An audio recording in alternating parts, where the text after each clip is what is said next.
He called police to report his own murders. He sent pieces of his victims' clothing to newspapers. He wrote letters taunting investigators by name. He encrypted messages about his own identity, and when they were cracked, the messages revealed nothing. He threatened to blow up school buses full of children. He claimed 37 victims, and then one day in 1974, he simply stopped. No arrest, no confession, no name, no face. Just silence. For over 50 years, the identity of the man who called himself the Zodiac has remained the most consuming, the most debated, and the most maddening unsolved mystery in American criminal history. What you are about to hear is not speculation. It is not theory. It is the documented, verified, court-tested record of a serial killer who was never caught. And by the time this documentary is over, you will understand exactly why. The year is 1968. The San Francisco Bay Area is at the center of the world. The summer of love has just ended.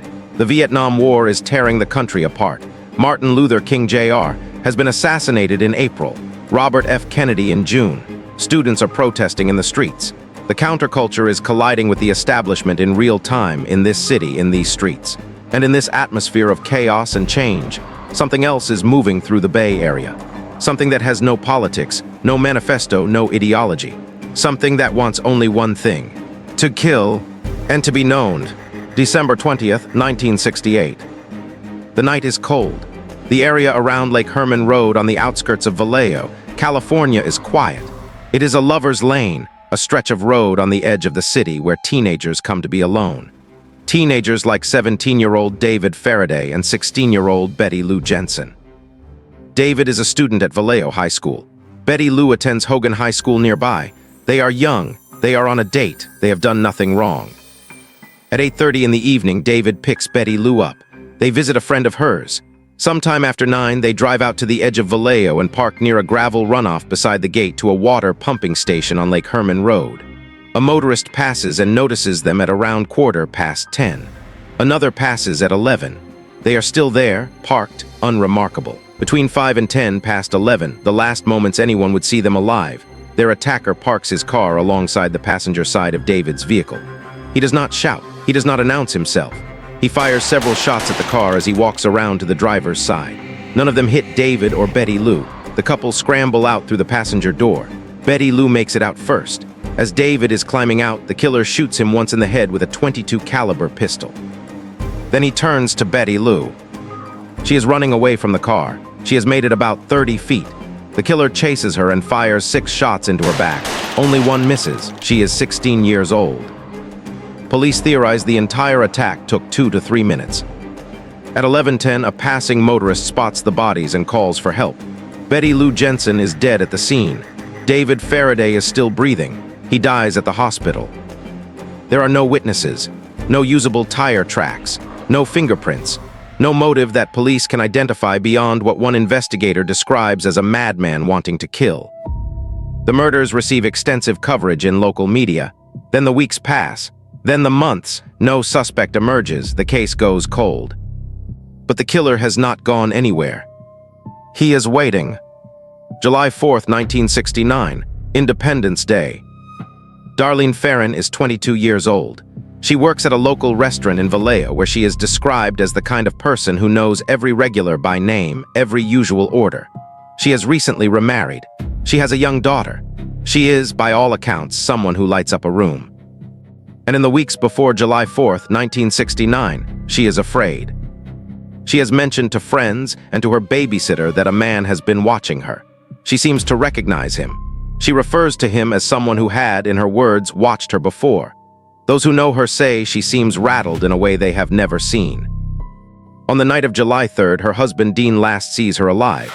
She tells him she is going out with friends. She will be home soon. She drives to pick up a 19-year-old named Michael Majow. They go on a date. After 11:30 in the evening, Darlene receives a phone call at her house. By 11:50, she has arrived at Michael's. Immediately after leaving his house, they notice a car behind them, a man in a light-colored vehicle. Darlene drives out of Vallejo toward Lake Herman Road. Just before midnight, she turns into a parking lot at Blue Rock Springs Park, 2 miles from Lake Herman Road, where David Faraday and Betty Lou Jensen were killed 7 months earlier. Another vehicle parks about 80 feet to their left. The driver turns his headlights off and sits completely still. Michael asks who that is. Darlene tells him not to worry. The stranger drives away abruptly. Michael and Darlene relax. 5 minutes later, the stranger returns. He parks a few feet from Michael's side of the car and gets out. He walks toward them holding a flashlight, shining it straight into their faces. Michael, blinded by the light, assumes it is a police officer. He reaches for his identification. Without a word, without any warning, the stranger raises a 9mm pistol and fires into the car. One bullet hits Michael in the arm. Another hits Darlene in the neck. Michael tries to get out of the car. His door handle has been removed or is missing. While he struggles, the killer goes back to his own vehicle, does something Michael cannot see, then returns and fires twice more into each of them. Then he gets back into his car and drives away. A golf course caretaker hears the shots at around 12:10 in the morning. 3 teenagers drive into the lot minutes later, see the wounded couple and go for help. Police arrive at 12:20. 20 minutes later, Darlene Ferrin is pronounced dead at the hospital. Michael Majau survives. Speaking from his hospital bed, he describes the attacker. A heavy-set white man around 5'8", approximately 195 to 200 pounds. Large face, curly light brown hair, dark clothes, no glasses. These details are noted. They are not enough. And then at 40 minutes past midnight, 39 minutes after the shooting, the Vallejo Police Department receives a phone call. It comes from a payphone 2 blocks from headquarters. The voice of a young man, calm and completely composed, says, "I want to report a double murder.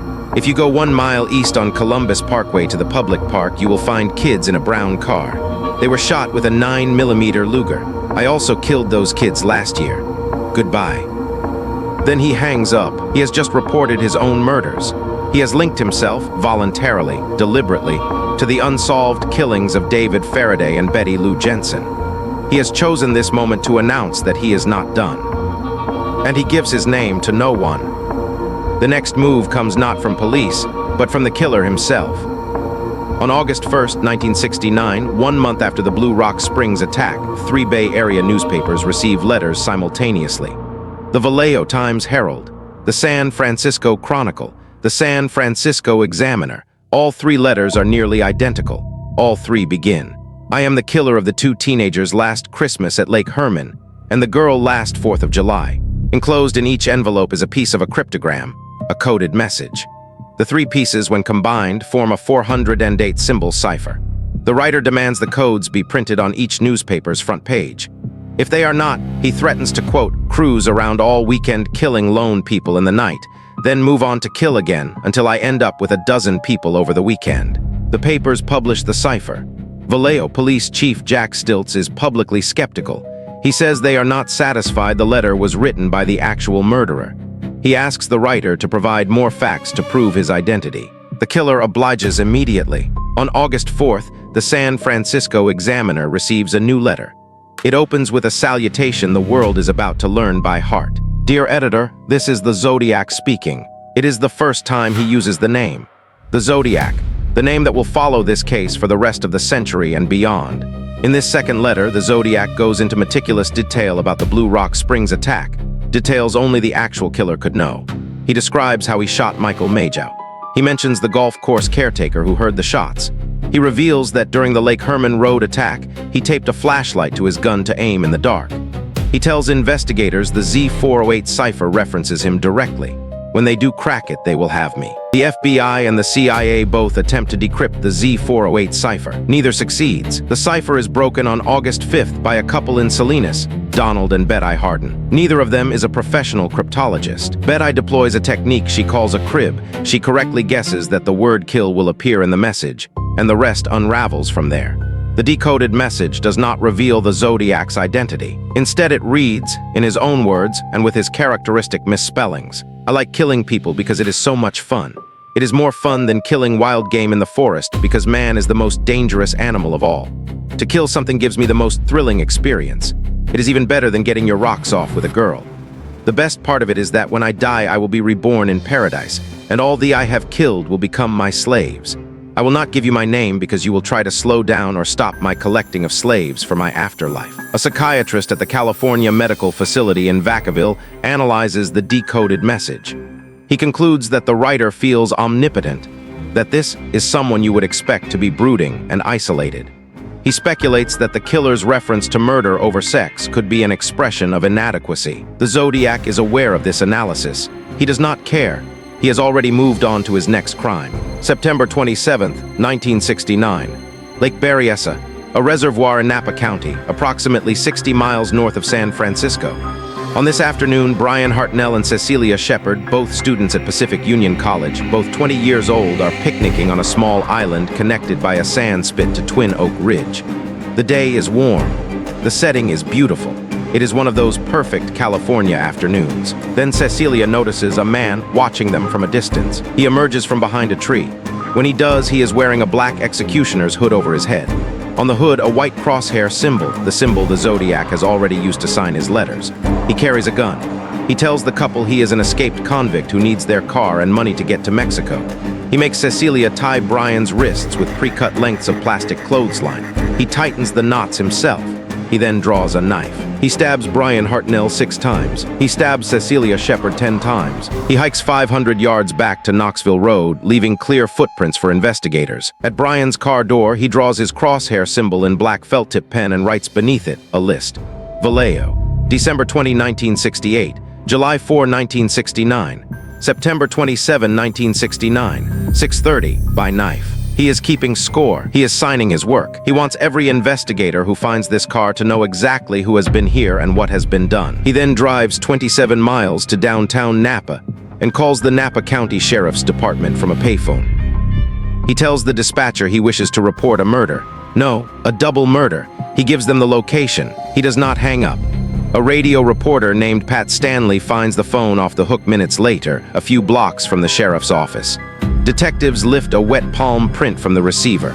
They are never able to match it to any suspect. Brian Hartnell is taken to hospital. He survives. He recounts every detail of the encounter to investigators and to the press. Cecilia Shepard never regains consciousness. She dies 2 days later at Queen of the Valley Hospital. 2 weeks later, October 11, 1969, downtown San Francisco. Around 9:40 in the evening, a man hails a taxicab driven by a 29-year-old doctoral student named Paul Lee Stine.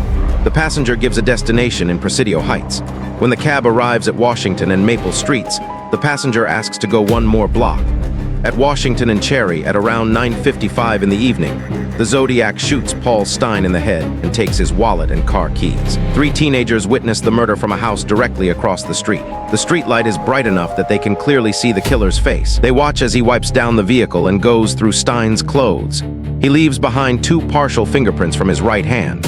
While the Zodiac is still at the cab, the teenagers call the San Francisco Police Department. They describe the suspect as a heavy-set white man in a dark jacket. Tragically, the dispatcher relays the description incorrectly to responding officers, describing the suspect as black. 2 patrol officers arrive just 2 minutes after the call. They encounter a white man in dark clothes walking north toward the Presidio Army base.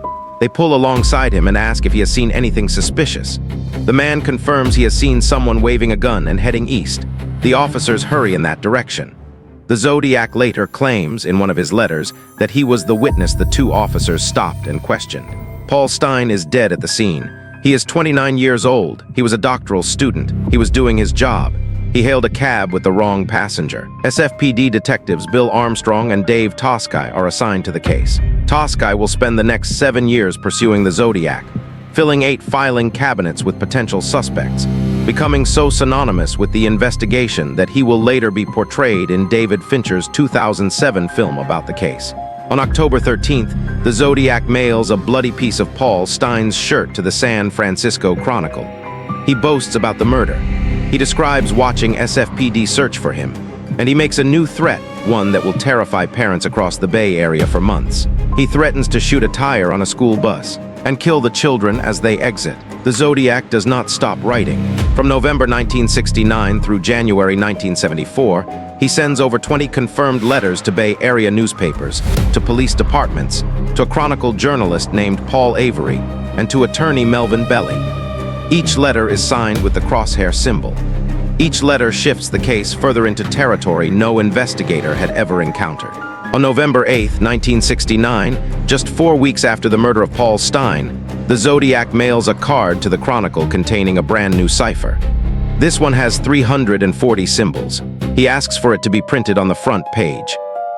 The Z340 cipher, as investigators come to call it, will resist every attempt at decryption for 51 years.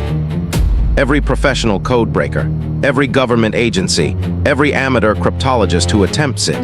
For half a century, the Z340 yields nothing. One cryptologist will later rank the Zodiac's unsolved ciphers second only to the Voynich manuscript, one of the most famous undeciphered texts in human history. On November 9th, the Zodiac mails a 7-page letter to the Chronicle. In a postscript, he confirms he was the witness stopped by the 2 patrol officers near the Stine murder scene. He threatens to blow up a school bus and includes a detailed bomb diagram. He concludes, police will never catch him because he has been too clever for them. On December 20th, 1969, the 1-year anniversary of the Lake Herman Road murders, the Zodiac sends a letter to attorney Melvin Belli. He encloses another piece of Paul Stine's shirt. He pleads, in one of the strangest moments in the entire case, "Please help me. I am drowning. I cannot remain in control for much longer." It is the closest the Zodiac ever comes to asking for help. Nobody hears it as such. The letters continue into 1970, with increasing theatrical complexity. On April 20th, the Zodiac mails a letter to the Chronicle. He writes the words, "My name is," and then follows them with a 13-character cipher, the Z13 cipher, the shortest and arguably the most tantalizing of all his cryptographic messages. "My name is," and then nothing anyone can confirm. The Z13 has never been definitively solved. Hundreds of solutions have been proposed over the decades. None can be confirmed, partly because the cipher is so short that near-infinite solutions are mathematically possible. On April 28th, he mails a greeting card. He threatens to use his school bus bomb unless people start wearing what he calls Zodiac buttons, pinback buttons featuring his crosshair symbol. It is bizarre. It is theatrical. It reveals a man who needs not just to kill, but to be watched while he kills. A man performing his crimes for an audience he cannot see. In June 1970, he mails another letter along with a Phillips 66 roadmap of the San Francisco Bay Area. At Mount Diablo, he has drawn a modified crosshair symbol as a compass rose and claims that the map and an enclosed 32-character cipher, the Z32, will reveal where he has buried a bomb. He writes that the Mount Diablo code concerns radians and a number of inches along the radians. No bomb is ever found. The Z32 is never definitively solved. In July 1970, he writes again complaining that nobody is wearing Zodiac buttons. He claims to have a little list of potential victims. He describes abducting a woman and her baby and driving around with them for several hours, threatening to kill her repeatedly. A woman named Kathleen Johns later comes forward. She was driving to Petaluma on March 22, 1970 with her 10-month-old daughter, 7 months pregnant herself, when a man convinced her to pull over because her wheel was loose, then fixed it in a way that caused it to fall off the moment she drove away. He offered to drive her to a gas station. He drove past it. He told her repeatedly, "You know I'm going to kill you." She jumped out of the car while it was slowing and hid in an irrigation ditch. The Zodiac later references this abduction in his letters. When Kathleen Johns sees the SFPD wanted poster from the Paul Stine murder at the police station in Patterson, she says, "And this is documented, oh my God, that is him." In October 1970, the Zodiac mails a card with 13 holes punched through it and a message assembled from newspaper clippings. The following month, he sends a Halloween card to Chronicle journalist Paul Avery. It reads, "Peekaboo, you are doomed." Avery refuses police protection and begins carrying a pistol. His Chronicle colleagues start wearing buttons that read, "I am not Avery." On March 13, 1971, the Zodiac mails a letter to the Los Angeles Times. He taunts police and claims 17 victims. And then for almost 3 years, he goes silent. January 29, 1974.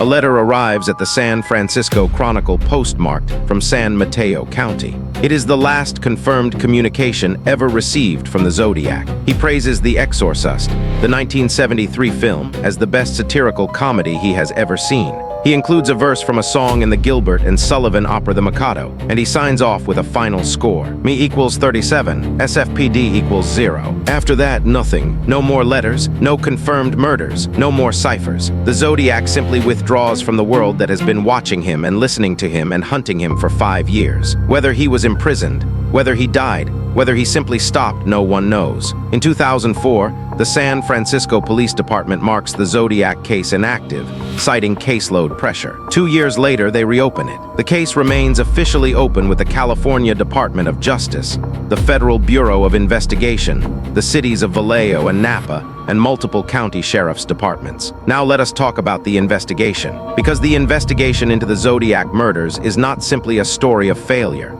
It is a story of one of the most complex, most consuming, most tangled criminal pursuits in American law enforcement history. Dave Toschi, the SFPD detective who spent 7 years on the case, fills 8 filing cabinets with potential suspects. In a 1976 interview with the Associated Press, he describes his theory of the Zodiac this way. He is a weekend killer. Why can he not get away Monday through Thursday? Does his job keep him close to home? Toschi speculates he may have a menial job, is well thought of, and blends into the crowd.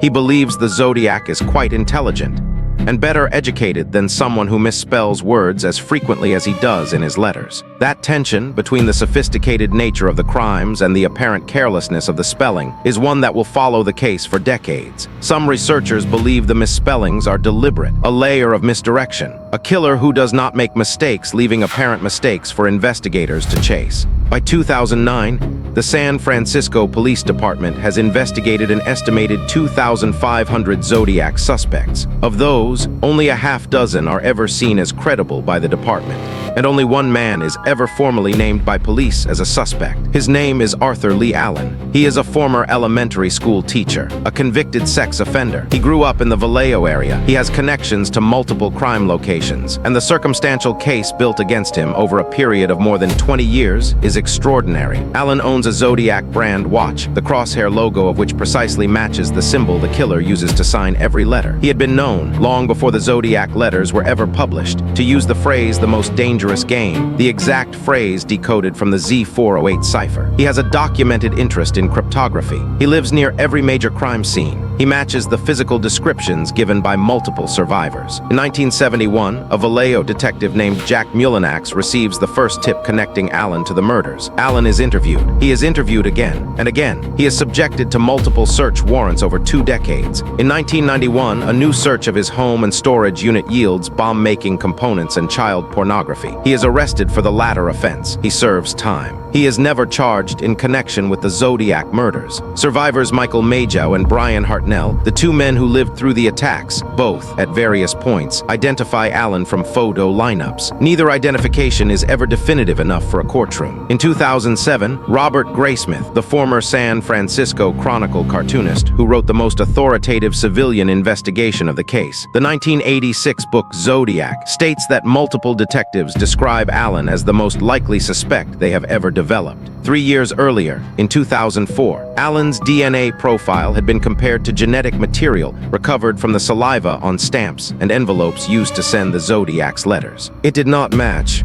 Dave Toschi himself, reviewing the case in his final years, states that all the evidence against Leigh Allen ultimately turned out to be negative.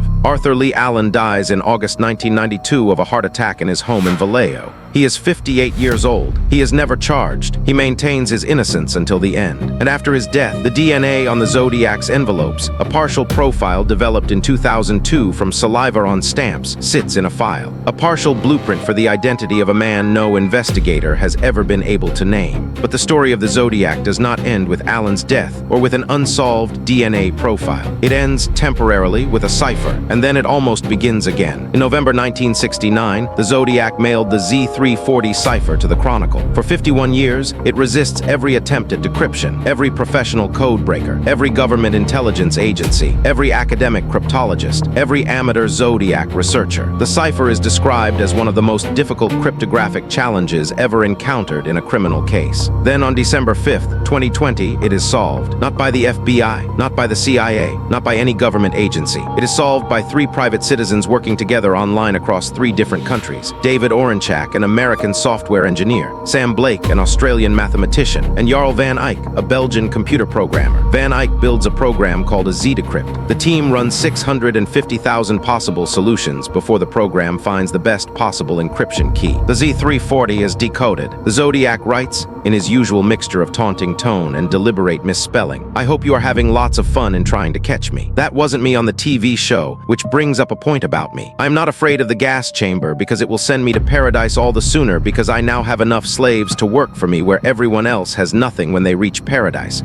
So they are afraid of death. I'm not afraid because I know that my new life will be an easy one in paradise. Death. The FBI's cryptographic and racketeering records unit verifies the decryption. Their conclusion: the decoded Z340 gives no further clues to the Zodiac's identity. He has defeated investigators, cryptographers, and federal agencies across 5 decades, and the one cipher that finally falls still tells them nothing. In 2018, the Vallejo Police Department attempts to use GED Match, the genetic genealogy database that helped catch the Golden State Killer, to identify the Zodiac through his DNA. They do not receive definitive results. Other suspects have been proposed over the years. In 2021, a group calling themselves the Case Breakers publicly names a man named Gary Francis Post, a former United States Air Force service member who died in 2018, as the Zodiac. They cite facial similarities in composite sketches and anagram evidence in the ciphers. The FBI reviews their findings. The FBI declines to name Post as a suspect. Beyond Allen and Post, other names that have been proposed and seriously investigated include Earl Van Best Jr., Giuseppe Bevilacqua, Lawrence Kane, Paul Doer, Richard Gaykowski, Richard Marshall, and Ross Sullivan. None have been confirmed. Richard Greinel, who runs the website Zodiac Ciphers, stated in 2022 that there are probably 50 or 100 new suspects named every year. None of them have ever been proven. As of 2025, Zodiac researcher Tom Voigt claims the case is no longer being actively investigated. 2 of the Zodiac's 4 ciphers have been solved: the Z408 in 1969, the Z340 in 2020. The Z13 and Z32 remain unsolved, including the one that begins with the words, "My name is." Let me step back for a moment from the ciphers and the suspects and the timelines. Let me talk about what the Zodiac actually was. He was not the most prolific killer in American history. He was not the most organized. He was not the most geographically widespread. But no killer in American history has held the country's attention for longer, sparked more civilian investigation, inspired more books and films and documentaries, or generated more debate about identity, psychology, and method than the Zodiac. The San Francisco Chronicle called the Zodiac case in 2020 the most famous unsolved murder case in American history. Why? Because the Zodiac understood before almost any killer before him that the crime itself was only half the performance. The other half was the communication, the letters, the ciphers, the phone calls to police, the newspaper demands, the scorekeeping, the theatrical costume at Lake Berryessa, the bloody piece of Paul Stine's shirt mailed to a newspaper, the Halloween card sent to a journalist, the bomb diagram, the school bus threats. The Zodiac did not just kill people. He inserted himself into the public consciousness and refused to leave. He turned investigators into unwilling co-stars in his personal drama. He turned newspapers into his personal platforms. He turned ciphers into games the entire country was forced to play. And then, at a moment entirely of his own choosing, he walked off stage, leaving 5 confirmed dead, 2 confirmed survivors, an unknown number of additional victims that researchers have connected to him over the decades, 37 claimed, and a name that no one has ever been able to put to a face. The victims deserve to be named here at the end, one final time. Betty Lou Jensen, 16 years old, shot 6 times in the back while running away from a stranger on Lake Herman Road on December 20th, 1968. David Arthur Faraday, 17 years old, shot in the head beside his car that same night. Darlene Elizabeth Farron, 22 years old, shot multiple times at Blue Rock Springs Park on July 5th, 1969. She had a baby daughter. She was afraid of a man who had been watching her, and she was right to be. Cecilia Ann Shepard, 22 years old, stabbed 10 times at Lake Berryessa on September 27th, 1969. She was conscious long enough to give investigators a detailed description of her attacker. She died 2 days later. Paul Lee Stine, 29 years old, shot in the head in his taxi cab in San Francisco on October 11th, 1969. He was a doctoral student. He drove cabs to support himself. He had no idea who hailed his cab that night. Michael Renault Majow and Brian Calvin Hartnell survived their attacks, and have carried what happened to them for the rest of their lives. These are not characters. These are real people whose lives were ended or permanently altered by a man whose name we still do not know. As of 2025, the Zodiac remains unidentified. The California Department of Justice maintains the case as open. So does the Federal Bureau of Investigation. So does the city of Vallejo. So do the sheriffs of Napa and Solano counties. Somewhere in this country, or buried somewhere in this country, is a man who called police to report his own murders, who sent pieces of his victims' clothing to newspapers, who wrote more than 20 letters to the press and to police and to attorneys, who encrypted his own identity in 4 separate ciphers, who claimed 37 victims, who threatened children on school buses, who demonstrated in every communication that he understood exactly how much attention he was commanding and reveled in every moment of it, who then stopped and was never found. The Z13 cipher still begins with the words, "My name is," and then's nothing. If this documentary made you think, leave a comment. Tell me who you believe the Zodiac was. Tell me whether you think the case will ever be solved. Tell me what you make of the DNA evidence, the ciphers, the suspects, the silence. This channel exists to go deeper than the headlines, to give names to the nameless, to give facts to the rumors, to give the victims back their place at the center of a story that too often forgets them in favor of the killer. Betty Lou Jensen, David Faraday, Darlene Ferrin, Cecilia Shepard, Paul Stine. Remember them. Subscribe so you do not miss the next investigation. And if you want to go even deeper on the Zodiac, the suspects, the ciphers, the 2020 Z340 decryption, and the case breakers theory, the follow-up video is already waiting. The Zodiac is still out there, in the records, in the letters, in the ciphers that remain unsolved. We are still looking. I hope you enjoyed this video. Please like and subscribe to our channel to get more documented videos.